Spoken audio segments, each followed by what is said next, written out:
The Crothian Empire had ruled the outer regions of space for 300 years, and their power was absolute across more than 100 worlds. When humanity first appeared from their small corner of the galaxy, the Crothians saw them as just another weak species that would either bow down or be destroyed.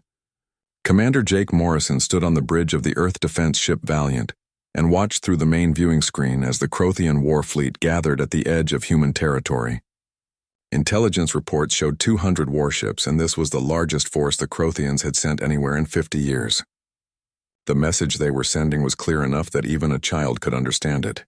Humanity would surrender and obey, or they would be wiped out completely. Lieutenant Amy Carter worked at her station, and her fingers moved quickly across the glowing controls as she analyzed the enemy formation. She looked up at Jake and spoke in a calm voice that betrayed none of the fear she must have felt inside. The Crothians were moving into attack positions, and it looked like they planned to hit the human colony worlds first, before pushing all the way to Earth itself. Admiral Peter Grant commanded the First Fleet from his flagship, and he remained completely calm even as the massive alien armada moved closer to human space. He had spent the last 6 months preparing for exactly this moment, ever since the Crothians sent their ultimatum to Earth. The aliens had given humanity 3 choices, and none of them were good. They could submit to Crothian rule and become slaves. They could abandon all their colonies and run back to Earth like cowards, or they could stand and fight against impossible odds. The humans chose to fight, and that decision would change everything. What the Crothians did not know, and what their massive pride would not let them see, was that humanity had been preparing for war since the first time they met hostile aliens in deep space. The First Fleet was not the only military force that humanity possessed. It was simply the first of many fleets that had been built in secret. Captain Lisa Morgan commanded a small reconnaissance ship called the Swift Arrow, and her vessel was positioned deep in neutral space where she could monitor all Crothian communications without being detected. The messages she intercepted showed just how confident the enemy had become. Crothian commanders were already talking about their victory celebrations, and they were dividing up human worlds among themselves, like children sharing candy. Lisa sent an encrypted message back to Earth Command, and she could not help but smile as she typed the words. The Crothians thought one fleet was all humanity had, and their intelligence services had completely missed the massive shipyard expansions that had been built in hidden locations throughout human space. On Earth itself, President Helen Brooks sat in the Situation Room deep underground, and around her were the most important military commanders and government officials in human civilization. The holographic display in the center of the room showed the Crothian fleet moving toward the colony world called New Haven. General Chris Palmer looked at the display, and his weathered face showed the concern he felt. The First Fleet under Admiral Grant was outnumbered 2-1, and even with their best tactics, they could probably only hold out for 3 days before being overwhelmed and destroyed. Helen Brooks leaned forward in her chair, and her eyes were hard as steel as she looked at the assembled military leaders. She asked about the status of the 2nd through 10th fleets, and her voice was steady, despite the enormous pressure she was under. Admiral Karen Keating answered with a smile that would have frightened anyone who saw it. All 9 additional fleets were in position, and they had been running silent with minimal communications exactly as the plan required. The Crothians had no idea these fleets even existed. The plan that humanity had created was bold and perhaps even crazy, but it gave them the best chance of survival against such a powerful enemy. The First Fleet would meet the Crothians at New Haven and engage them in what would appear to be a desperate last stand. The enemy would see human ships fighting bravely, but losing slowly, and they would commit all their forces to finish off what they believed was humanity's only military fleet. But they would be completely wrong about that. Jake Morrison went over the battle plans one more time with his senior officers aboard the Valiant. They all knew what was expected of them, and they all understood that the first few days would be brutal. The First Fleet had 75 ships, and they would face 200 Crothian vessels in open battle. The mathematics were terrible, and many good people would die before this was over, but their sacrifice would not be in vain, because every minute they held the Crothians at New Haven was another minute for the other 9 fleets to move into their final positions. Amy Carter checked her tactical displays and confirmed that all ships in their battle group were ready for combat. The Valiant was a good ship with a skilled crew, and Jake had faith they would do their duty when the time came. Admiral Grant stood alone in his ready room and looked at the star map on his wall. He had been a military officer for 30 years and he had seen combat before, but never anything on this scale. The weight of what was about to happen pressed down on him like a physical force. Thousands of his people would die in the next few days, and he was the one who would give the orders that sent them into battle. But he also knew that if the plan worked, then humanity would survive and the Crothian Empire would learn a lesson they would never forget. The door chimed and Karen Winters entered the room. She was his chief of staff and had been with him for 10 years. She did not say anything at first, but simply stood beside him and looked at the same star map. Finally she spoke, and her voice was soft but firm. The fleet was ready and every captain knew their role. The crew believed in the mission and they believed in him. Grant nodded slowly and felt some of the weight lift from his shoulders. He was not alone in this, and neither was humanity. They would face the Crothians together, and they would show these arrogant aliens what humans were truly capable of when pushed to the edge of extinction. The Battle of New Haven began when the Crothian armada dropped out of faster-than-light travel, in a perfect military formation that spoke of centuries of experience and countless victories. Their massive dreadnoughts led the attack while smaller cruisers and destroyers filled out the battle line in a display of overwhelming force. Admiral Grant watched them arrive, and his first fleet was arranged in defensive positions around the colony world. 75 human ships against 200 alien warships, and the odds were as terrible as everyone had predicted. But those odds were exactly what the plan required. Grant spoke calmly across the fleet-wide communication channel and ordered all ships to maintain their formation and wait for the enemy to fully commit their forces. The Crothians opened fire first, and their plasma cannons sent streams of superheated energy across the darkness of space. Human shields flared bright as they absorbed the initial attack, and then Grant's ships returned fire with railguns and missiles. Commander Jake Morrison coordinated the Valiant's weapons crews with the practiced efficiency of someone who had trained for this moment his entire career. The ship shook with each enemy hit, but the armor held strong. Amy Carter called out shield status from her tactical station and reported they were down to 60% strength. A Crothian dreadnought had singled them out for special attention and was hammering them with concentrated fire. Jake ordered evasive maneuvers and told the weapons crews to target the dreadnought's shield generators. The space between the two fleets became filled with energy blasts and missiles and debris from damaged ships. Human vessels used their superior speed and maneuverability to offset the raw firepower advantage the Crothians possessed, but the numbers were still telling the story. One by one, human ships took critical damage and had to fall back, with their crews fighting desperately to keep the vessels operational. On New Haven below, the battle governor, Paul Bennett, oversaw the evacuation of civilians into underground shelters that had been prepared months ago. He watched the battle through powerful telescopes and sensors and saw the flashes of explosions painting streaks across the sky. Each flash could mean a human ship dying and taking hundreds of lives with it. His aide Nathan Cross stood beside him and voiced what they were both thinking. The First Fleet was giving everything they had, but it was not going to be enough. Paul did not answer right away because he was one of the few civilians who had been briefed on the complete plan. He finally told Nathan to watch and have faith in what was coming. In orbit above them, the Crothian commander war leader Throck observed the battle from his command throne with deep satisfaction. The humans fought well, and he would acknowledge that much. Their tactics were sound and their crews were clearly competent and brave. But competence and bravery could not overcome such a massive difference in numbers and firepower. His tactical officer reported that the human formation was starting to collapse, and 3 more of their capital ships were withdrawing with critical damage.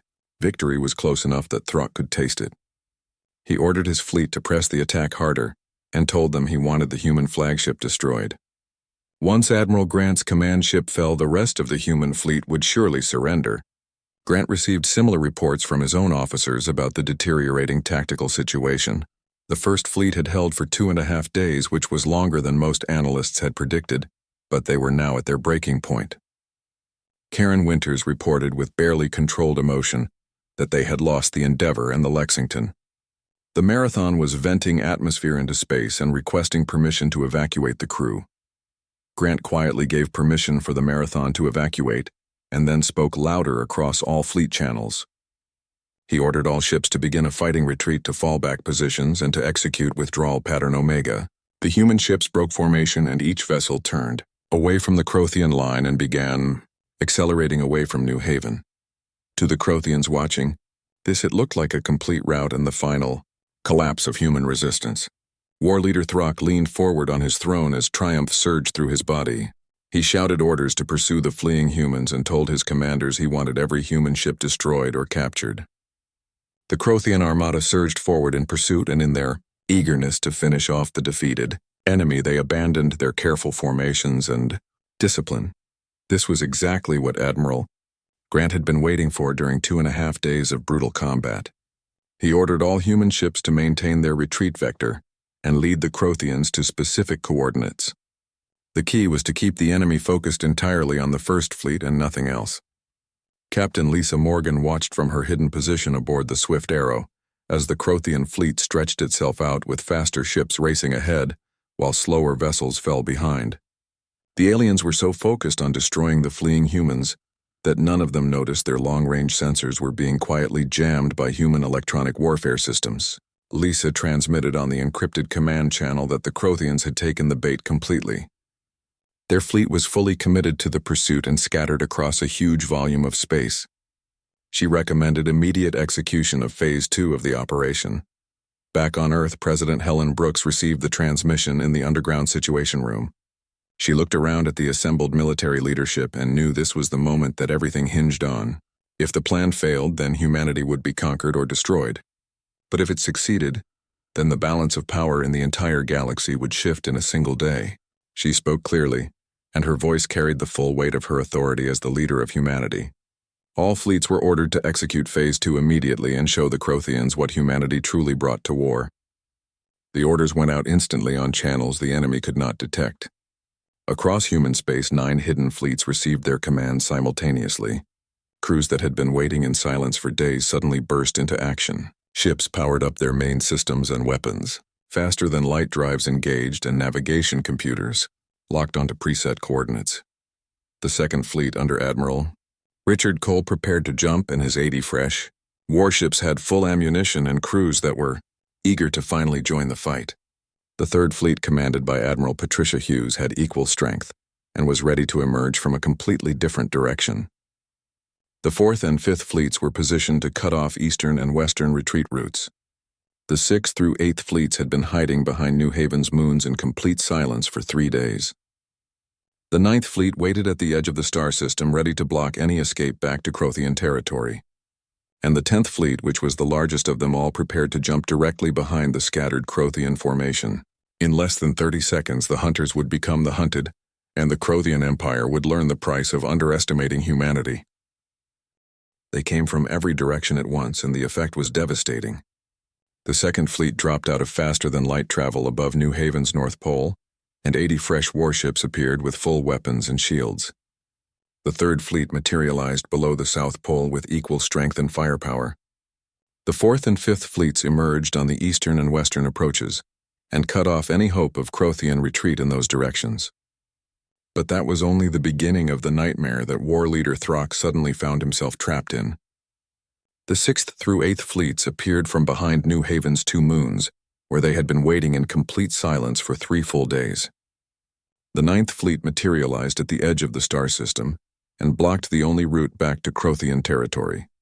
And the 10th Fleet, which was the largest of all the human fleets, dropped into normal space directly behind the scattered Crothian formation. Less than 30 seconds, the Crothian armada went from being hunters closing in for the kill to prey surrounded on all sides by predators. War Leader Throck stared at his tactical display and could not believe what his eyes were showing him. Where moments before he had seen only retreating human vessels, now his sensors showed more than 700 warships surrounding his scattered forces from every possible angle. He spoke the words, but his mind refused to accept them as true. This was impossible, and there was no way the humans could have hidden such a massive fleet. His tactical officer worked frantically at her station, and her hands shook as she tried to process all the incoming data. She reported that sensors were detecting 9 separate human fleets, and all of them were at full combat strength.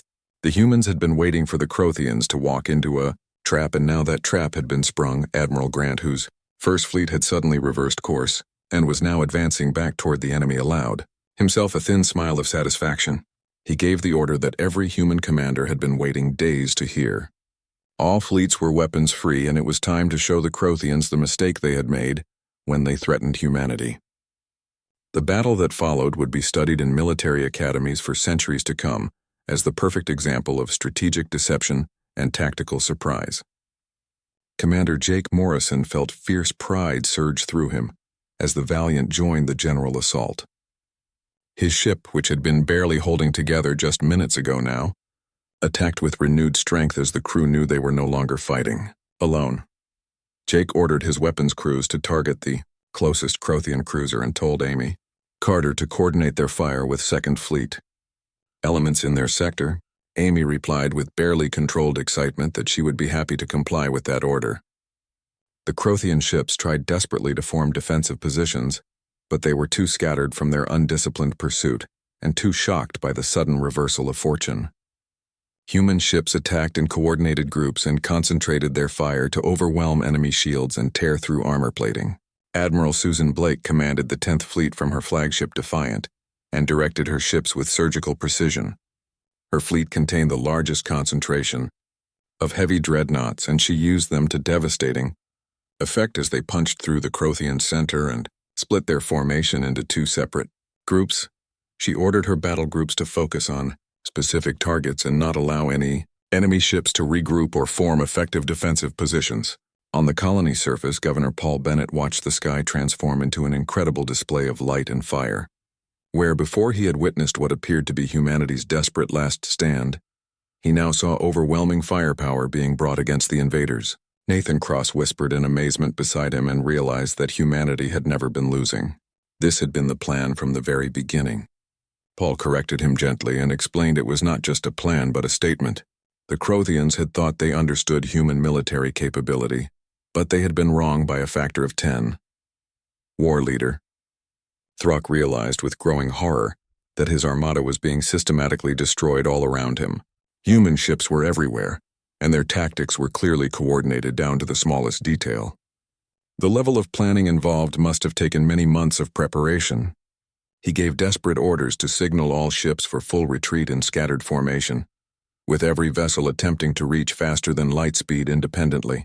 But even that last hope was denied to the Crothians.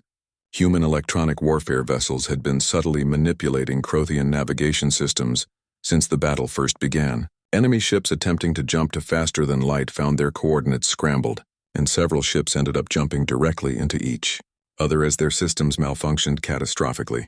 Captain Lisa Morgan brought the Swift Arrow out of hiding and joined the 9th Fleet in blocking the main retreat path. Her smaller ship used its advanced stealth capabilities to coordinate ambushes on fleeing Crothian vessels. She transmitted coordinates and vectors to 9th Fleet elements, and they intercepted enemy battle groups attempting to break through. The Crothians fought with the desperate fury of those who know they are doomed. Some crews chose to ram their ships into human vessels rather than accept defeat. Others simply shut down all systems and transmitted surrender signals. But most fought to the bitter end because they could not process the completeness of their miscalculation and the magnitude of their defeat. Admiral Grant watched the battle wind down from the Valiant's bridge and felt a mixture of satisfaction and sorrow. The First Fleet had taken significant losses during the initial fighting, but nothing compared to the Crothian armada, which was being reduced to scattered wreckage with every passing minute. Karen Winters reported they were receiving surrender signals from multiple Crothian vessels and asked what orders Grant wanted to give. The Admiral considered the question carefully because humanity could be generous in victory, but they also needed to send a clear message to the rest of the galaxy.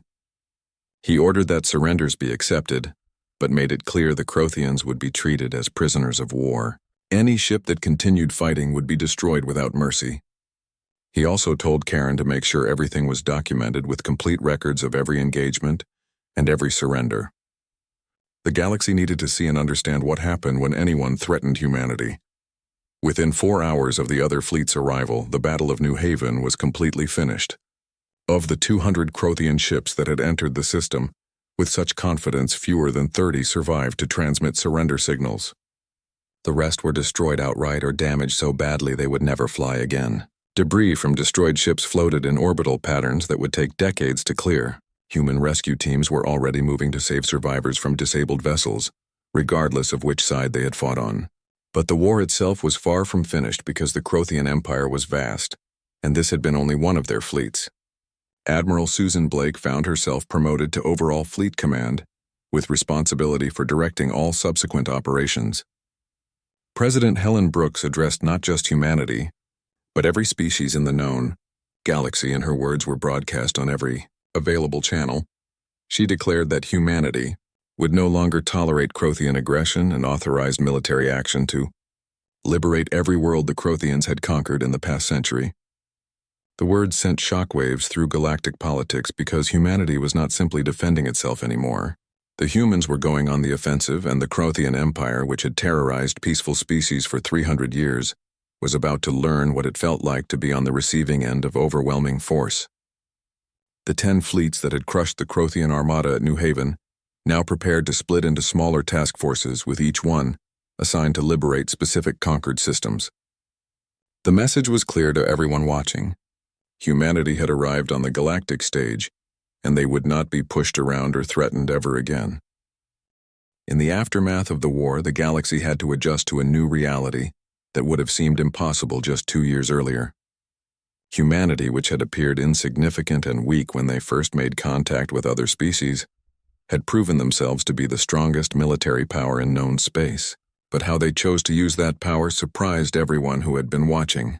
Captain Jake Morrison attended the first session of the Galactic Defense Coalition, which was a new alliance formed to prevent future conflicts.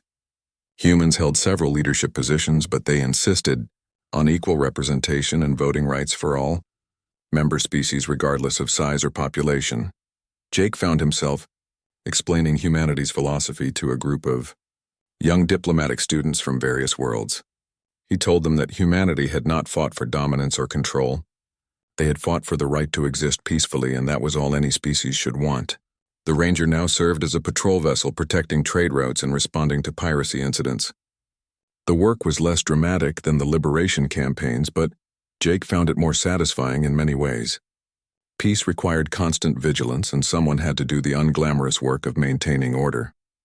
Admiral Susan Blake, who now held the title of Supreme Commander of Earth Defense Forces, oversaw the demobilization of humanity's massive military buildup. The 10 fleets that had won the war were being partially decommissioned, with their ships either mothballed in orbital storage or converted to civilian purposes. Blake addressed a gathering of senior officers and explained the reasoning behind these decisions. Humanity had built these fleets in secret because survival demanded it, but humans did not want to become a military-focused society. They were explorers and scientists and builders at heart. The fleets existed to protect that dream and not to replace it with something darker. Captain Lisa Morgan left military service entirely and took command of a diplomatic vessel tasked with making first contact with newly discovered species.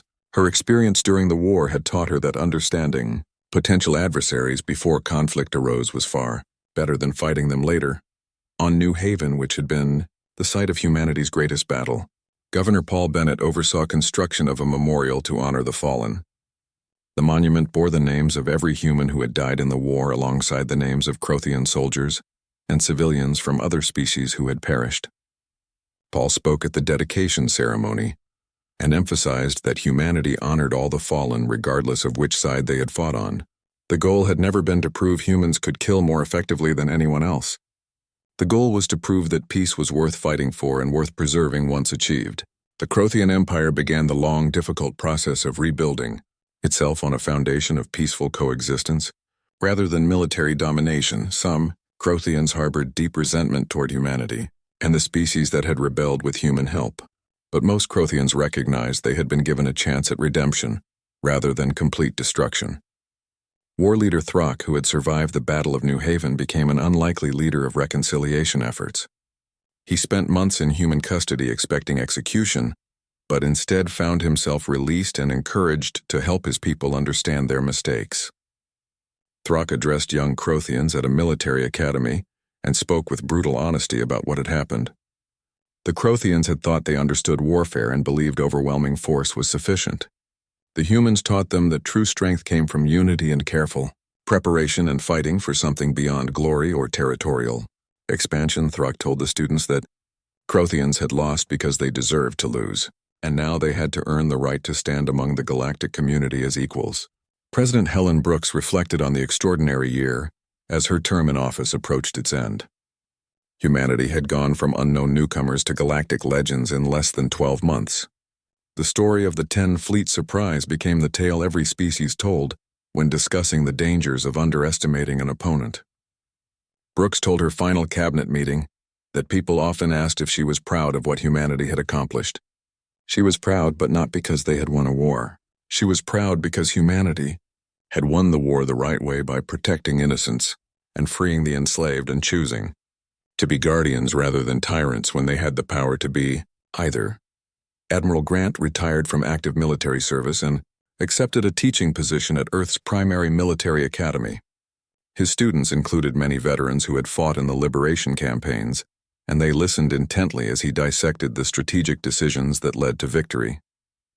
Grant explained that the Crothians had made 3 critical mistakes that humanity exploited ruthlessly. First, they assumed what they could see represented all that existed. Second, they allowed arrogance to override proper intelligence gathering. Third, they forgot that desperation and determination could be weapons rather than weaknesses. A young cadet raised her hand and asked what would have happened if the Crothians had not made those mistakes. Grant smiled and told her that humanity would have found other mistakes to exploit because that was how warfare worked. The fundamental lesson was never to assume you had all the answers, and always question your assumptions about an opponent who had more to lose than you did. Commander Amy Carter received command of her own ship, which was a frigate called Resolute. Her assignment was border patrol between human space and former Crothian territory. It was during the quiet months of peacekeeping duty that she encountered a Crothian merchant vessel broadcasting a distress signal. The old Amy might have hesitated, remembering the brutal battles they had fought.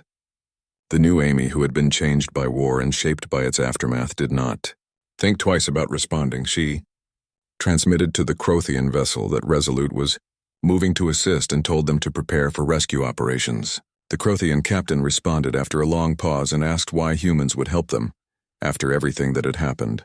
Amy smiled, though the alien could not see her expression, and told him that was what the strong did when they chose to be something better than conquerors. Years passed, and historians began analyzing the brief but decisive conflict as a turning point in galactic civilization. The age of conquest through military might had ended and been replaced by an era where cooperation and mutual defense became standard practice. The phrase 10 fleets entered common usage across the galaxy as a reminder that appearances could deceive and that underestimating humanity was a mistake nobody made twice. But for the people who had lived through the war and fought in its battles and lost friends to its violence, the legacy was simpler and more personal. The war proved that when pushed to the edge of extinction, humanity would not surrender quietly. They would fight with everything they had, and they would win through preparation and unity, and in victory they would show the galaxy what true strength looked like by choosing mercy over vengeance and cooperation over domination. Captain Jake Morrison grew old eventually and told his grandchildren stories about the war decades after it ended. They asked him if he had been scared when facing such terrible odds. He admitted he had been terrified right up until the moment the other 9 fleets appeared. Then he knew humanity would win, not just because they had more ships, but because they had planned and prepared and most importantly fought together. That unity and determination was what made the difference and what it truly meant to be human. Across the galaxy, on 1,000 worlds that had been liberated from Crothian rule, other species told their own versions of the story about the day humans came, not as conquerors seeking to replace one empire with another, but as liberators who fought for freedom. The humans proved that the strong could choose to protect the weak rather than exploit them. The Crothian Empire had feared one human fleet and believed they understood the threat they faced. They fell when 10 fleets appeared and learned too late that humanity's greatest weapon was not their ships or tactics. It was their unity and their refusal to become the monsters they fought against. That was the real victory that mattered most, not the battles won or territory liberated, but the example humanity set for the entire galaxy. The galaxy had been ruled by fear for too long, and humanity showed everyone there was another way forward, based on cooperation and mutual respect. The galaxy was fundamentally better because of that lesson, and the peace that followed proved more valuable than any military victory could ever be. The destruction of their armada sent shockwaves through every level of Crothian society, and for 3 days their leadership debated in emergency sessions trying to understand how their intelligence services had failed so completely. On Earth, President Helen Brooks addressed a joint session of government, and her words were broadcast not just to humanity, but to every species with the technology to receive the transmission. She declared that the Crothian Empire had terrorized peaceful species for too long and demanded submission through overwhelming force. The Crothians had come to human worlds believing humanity would be easy prey, but they had been catastrophically wrong. Helen announced that humanity would no longer tolerate aggression against themselves or their neighbors, and she was authorizing military operations to liberate every world the Crothians had conquered in the past century. The words caused another massive shockwave through galactic politics because humanity was not satisfied with simply defending their own territory. Admiral Susan Blake, who now commanded all human fleet operations, began planning the massive campaign to dismantle Crothian military infrastructure across dozens of star systems. The 10 fleets that had crushed the Crothian Armada at New Haven were reorganized into smaller task forces, with each one assigned specific liberation targets. Commander Jake Morrison received a promotion to captain and was given command of the newly built destroyer called Ranger. His assignment was to lead a task force to liberate the industrial world of Talaxis, where the Crothians had enslaved the native population and forced them to work in weapons factories. Jake briefed his new crew in the Ranger's main conference room and explained they would jump into the system in 3 hours. Intelligence reports indicated minimal Crothian military presence with perhaps 24 ships, but the enemy was holding the civilian population hostage. The task force needed to strike hard and fast to neutralize Crothian military capability before they could retaliate against the people they had enslaved.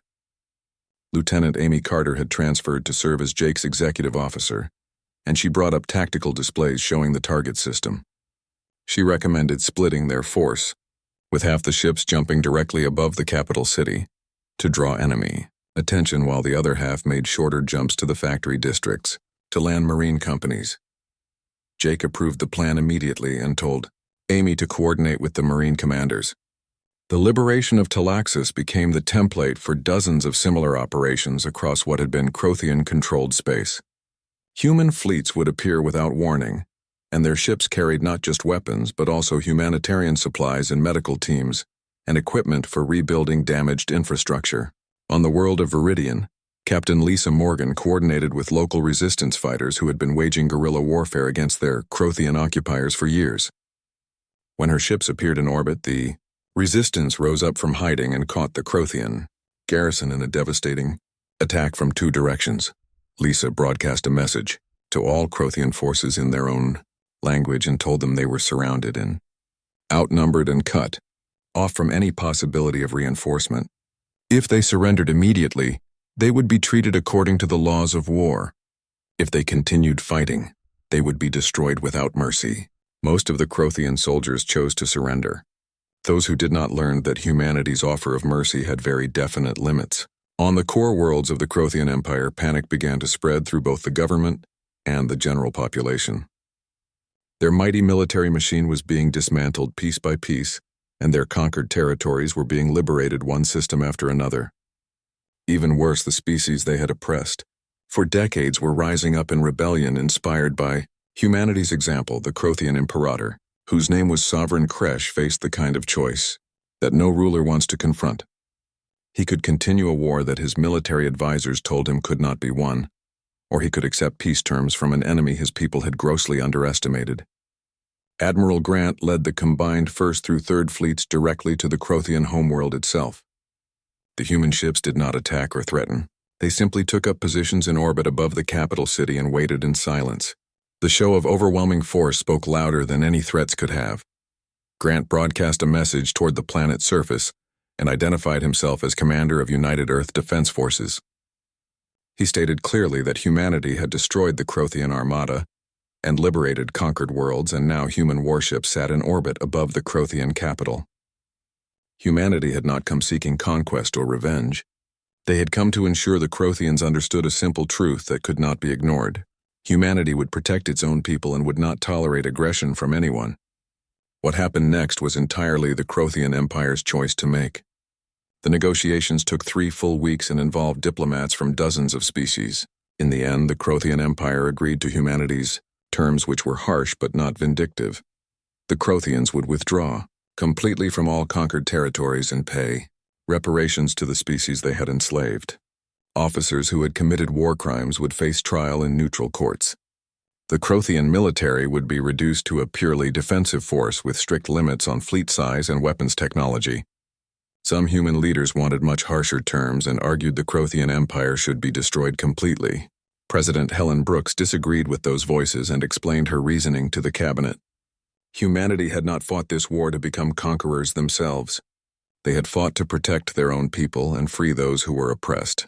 If humanity became the thing they had just destroyed, then the entire war would have been pointless. The treaty was signed aboard Admiral Grant's flagship with representatives from dozens of liberated species present to witness the historic moment. The Crothian delegation signed the documents with trembling hands, and their empire was reduced from a galactic superpower to a regional state in a matter of months. War leader Throck, who had commanded the Armada at New Haven, survived as a prisoner, and eventually became part of the Crothian reconciliation efforts. He had expected execution or life imprisonment. Instead, the humans released him and encouraged him to help his people understand what had happened and why.